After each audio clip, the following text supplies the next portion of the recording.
Hi, I'm Michael Petro, a Jesuit in formation from the USA East Province with JRS here in Lebanon, in Beirut, where since Monday morning, in the middle of the night, we've been living a war. I got a call at 3:30 on Monday morning from the same person who called me just before the war in 2024 started, and I knew that she and her children were going to be fleeing to the church where we opened a shelter in 2024.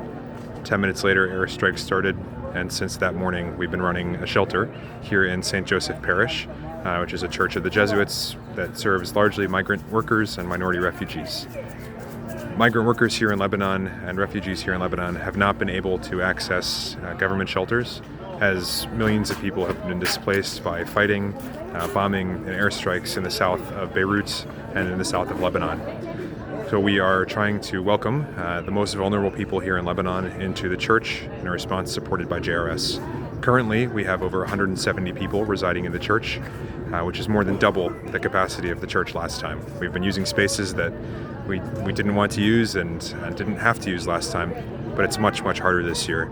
You may be able to hear the drones and fighter jets overhead as we're here welcoming a few new people, helping arrange a new space this evening with JRS staff.